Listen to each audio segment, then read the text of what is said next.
উমা আসছে ঘরে, তাই সেজে উঠেছে বাড়ি। দেওয়ালে নতুন রঙের প্রলেপ পড়েছে।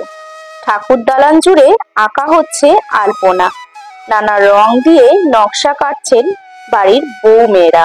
ব্যস্ত বাড়ির জ্যাঠা কাকারাও। আর ঠাকুর দালানের এক কোণে ধীরে ধীরে তৈরি হচ্ছে উমার মৃন্ময়ী মূর্তি। বৃদ্ধ শিল্পীর হাতে প্রাণ পাচ্ছেন মহিষাসুর মর্দিনী। তবে দেবীর এই মৃন্ময়ী মূর্তির সব মাটি যে বিশুদ্ধ এমনটা নয়। সেখানে মেশানো থাকে অশুদ্ধ পতিতালয়ের মৃত্তিকা। আমি আজকে আমার ভিডিওর মাধ্যমে আপনাদের জানিয়ে দেব দুর্গাপুজোয় কেন লাগে পতিতালয়ের মাটি, আর 2024 সালের দুর্গাপুজোর পূর্ণাঙ্গ সময়সূচি। নমস্কার বন্ধুরা, কেমন আছেন আপনারা সবাই? আশা করছি সবাই খুব খুব খুব ভালো আছেন। আমিও কিন্তু খুব ভালো আছি। আমি জয়িতা রূপের কীর্তিতে আপনাদের আরো একবার স্বাগত জানাই। দুর্গাপুজোয় কেন লাগে পতিতালয়ের মাটি? এখানকার মাটি ছাড়া পুজো অসম্পূর্ণ। উমার মূর্তি তৈরির জন্য লাগে অশুদ্ধ পতিতালয়ের মৃত্তিকা। শাস্ত্র মেনেই এই কাজ করেন শিল্পী। অশুদ্ধ সমাজের বিত্তজনদের মতে পতিতাপল্লী মানেই অশুদ্ধ জায়গা। সেখানে প্রতি রাতে চলে বেলেল্লাপনা। বাবুরা যায় তাদের এক রাতের রক্ষিতা খুঁজতে। তারপর কোনো একটি ঘরে ঢুকে দরজা বন্ধ। আর তারপর যা হয় তা তো কহতব্য নয়। বাবুরা না হয় পুরুষ মানুষ, তাদের সম্পূর্ণ অধিকার আছে, কিন্তু সেখানকার মেয়েগুলো লজ্জা নেই? কাপড় খুলে এক এক রাত এক একজনের সাথে কাটাতে তাদের মনে বাঁধে না? এমন মেয়েরা তো অসুচি। সমাজ যাদের এভাবে দূরে ঠেলে রেখেছে, আদি শক্তি কিন্তু তাদের কাছে টেনে নিয়েছে। তার ত্রিনয়নে সবাই সমান। বলা ভালো, এই অসুচি পতিতাপল্লীর বেশ্যারাই বরং তার নজরে একটু উঁচু স্থানে রয়েছে। তাই তো দেবী মূর্তি গড়তে অবশ্যই প্রয়োজন পড়ে পতিতাপল্লীর মাটি। শাস্ত্রে তেমনই বিধান দেওয়া আছে। বলা আছে, অকাল বোধনের সময় মহিষাসুর মর্দিনীকে গড়তে হবে পতিতাপল্লীর মৃত্তিকাতেই। সম্পূর্ণ না হলেও আংশিকভাবে এই মাটি লেপতেই হবে চিন্ময়ীর কাঠামোতে। কিন্তু কেন? পুরুষ পতিতার বাড়ি গিয়ে যৌন খেলায় মাতে, আর ঠিক সেই কারণেই সে তার জীবনে সমস্ত সঞ্চিত পূর্ণ সেখানে ফেলে আসে। বদলে পুরুষ সেখান থেকে মুঠো ভর্তি করে নিয়ে আসে পাপ। বহু পুরুষের পূর্ণে সেখানকার মাটি পরিপূর্ণ। এক কথায় সমাজকে বিশুদ্ধ রাখতে সাহায্য করে এই অশুদ্ধ পতিতারাই। তাই পুজোর মূর্তি তৈরিতে অনস্বীকার্য পতিতালয়ের মাটি। তবে এর পেছনে একটি পৌরাণিক কাহিনীও আছে। পুরাণে বলা আছে, ঋষি বিশ্বামিত্র যখন ইন্দ্রত্ব লাভের জন্যে কঠোর তপস্যা করেছিলেন, তখন তার ধ্যান ভাঙানোর জন্যে উঠে পড়ে লাগতে হয়েছিল দেবরাজ ইন্দ্রকে। স্বর্গের অপ্সরা মেনকাকে তিনি ঋষির ধ্যান ভঙ্গের জন্য পাঠান।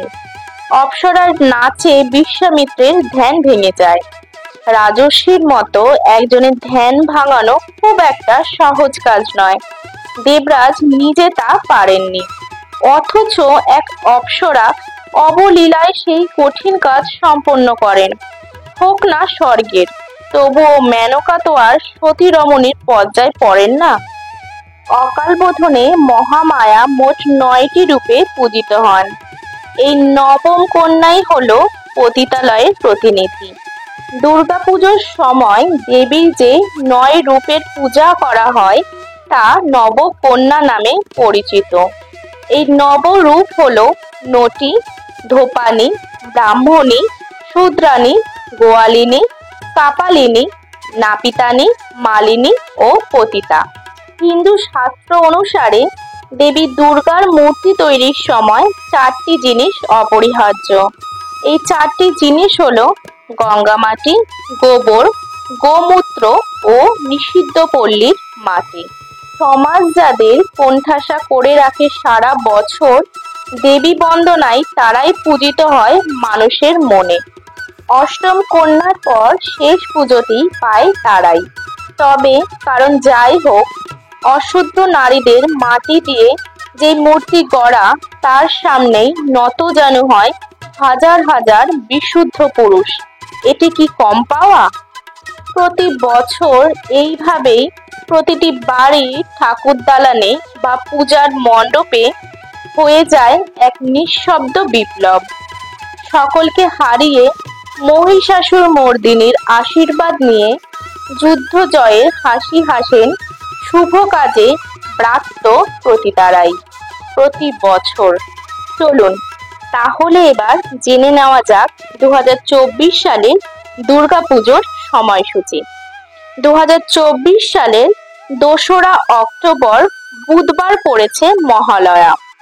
মহাপঞ্চমী পড়েছে 8ই অক্টোবর বৃহস্পতিবার। মহাষষ্ঠী পড়েছে 9ই অক্টোবর বুধবার। মহাসপ্তমী পড়েছে 10ই অক্টোবর বৃহস্পতিবার। মহা অষ্টমী পড়েছে 11ই অক্টোবর শুক্রবার। মহানবমী পড়েছে 12ই অক্টোবর শনিবার। মহাদশমী পড়েছে 13ই অক্টোবর রবিবার। চলুন এবার আমি আপনাদের জানিয়ে দেব 2025 সাল এবং 2026 সালের দুর্গাপুজোর সময়সূচি। 2025 সালের মহাপঞ্চমী পড়েছে 27শে সেপ্টেম্বর শনিবার। মহাষষ্ঠী পড়েছে 28শে সেপ্টেম্বর রবিবার। মহাসপ্তমী পড়েছে 29শে সেপ্টেম্বর সোমবার। মহা অষ্টমী পড়েছে 30শে সেপ্টেম্বর মঙ্গলবার। মহানবমী পড়েছে 1লা অক্টোবর বুধবার। মহাদশমী পড়েছে 2রা অক্টোবর বৃহস্পতিবার। 2026 সালের দুর্গাপুজোর সময়সূচি। 2026 সালের দুর্গাপুজোর মহাপঞ্চমী পড়েছে 16ই অক্টোবর শুক্রবার। মহাষষ্ঠী পড়েছে 17ই অক্টোবর শনিবার। মহাসপ্তমী পড়েছে 18ই অক্টোবর রবিবার। মহা অষ্টমী পড়েছে 19শে অক্টোবর সোমবার।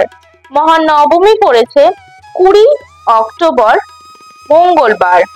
মহাদশমী পড়েছে 21শে অক্টোবর বুধবার। কেমন লাগলো আমার দুর্গাপুজো সংক্রান্ত এই ব্লগটি? ভালো লাগলে লাইক শেয়ার কমেন্ট করতে একদম ভুলবেন না। আর সাবস্ক্রাইব করে দিয়ে পাশের বেল আইকনটি অবশ্যই প্রেস করে দেবেন। তাহলে আমি যখন যখন ব্লগ ছাড়বো তখন আপনারা নোটিফিকেশান পেয়ে যাবেন। তাহলে আজকে আসি, ভালো থাকবেন, সুস্থ থাকবেন। নতুন একটি ব্লগে আপনাদের সাথে আবার আমার দেখা হবে। ধন্যবাদ।